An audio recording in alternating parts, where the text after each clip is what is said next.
Hey folks, this is Trail Tweaker once again.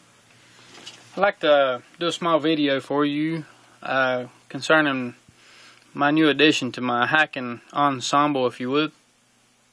And it's what a lot of people are going to today. It's a type of cord or a twine, if you would, by Samson, a company named Samson. And the name of this type right here is called Lash It. It is gray, and it's the only color that this comes in. And there's two different sizes here, and this is the 1.75 millimeter, which a lot of people would consider to be pretty small compared to most conventional type of lines. I've done a lot of research, and I was real curious as to what all I could do with this, if it was going to hold up, you know, to the regular applications out in the woods, as far as tying up a ridge line or using it for guy lines and things like this, for tin or for tarp.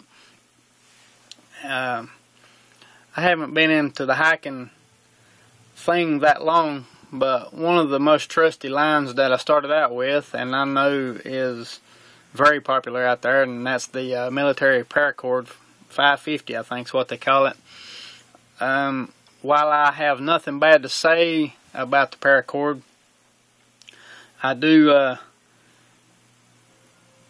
have run into problems when it gets wet, or you know, when it rains or things like that. But it wasn't really nothing bad, other than just having to go out and adjust my lines as far as tightening them up after they had gotten wet because they took on water. As I have started building my pack up, and most guys out there, some people are happy with what they got.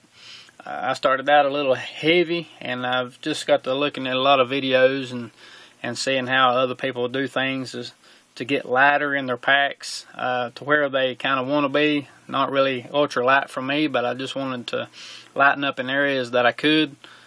And as far as using paracord for everything that I had, I've taken all of that out and have replaced it with the Lash It here.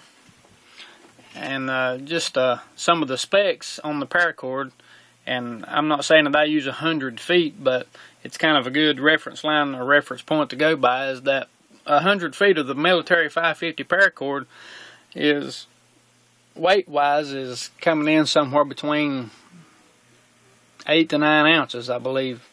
And this right here, at the size that it is, at the 1.75 millimeter, at 100 feet is coming in just under 2 ounces. I think somewhere along the line it's 0.12 pounds per 100 foot. You can look up and get the approximate conversions on the internet. But there is some weight loss as far as on the pack, your overall pack weight, and I think that's a good thing, considering the money that I'd spent. I shopped around and I found a 180 foot roll of this right here from a place online at around $20, $21 at a sale that they had, and I'm very happy with it. A couple of concerns that I had when I was searching, doing research about it, and some of the places on the internet where others had already bought this type of line, is that you might be able to see some kind of a sheen, if you would, on the twine itself. Is that it does have a urethane coating on it. The company puts this coating on it primarily because this line typically was not really made to have anything to do with backpacking or hiking. It's really meant to be an arborist line for those guys out there that use this line to try to bring down dead limbs and things out of trees. The urethane coating helps the fabric, when on rough surfaces, to reduce abrasion wear. And but the good thing about this was the question that I was really wanting, and I had read that if a lot of ropes and twines out there that has too much urethane coating on them, they have problems holding knots well. They typically slide a lot.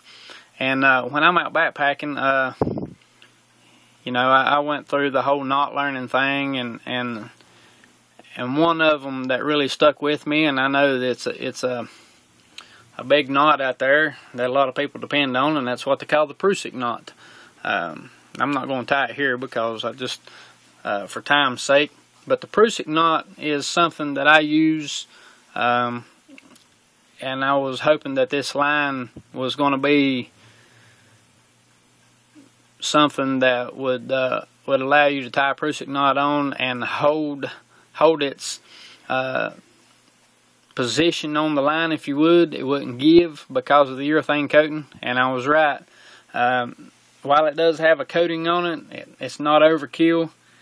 The Prusik knots that I've tied, I just learned that you have to put a couple extra winds in it, in your knot, and it holds you just fine. You can't just tie just a regular taut line, I don't think, especially when it's a new type of line. Now, given a little time and a little age, that coating kind of wears down, they say, and maybe a taut line with or a Prusik knot with less loops in it will work on this type of line, but for now I have to tie just as many loops in it until I find a good holding point where I feel comfortable that it's not going to give per se in a storm or whatever. But as far as that, the strength of this line is about, I think it's about 500 pounds tensile strength. I don't think that there's anything out in the backpacking or in the backwoods that I'm going to do that requires any more type of tensile strength, if you would,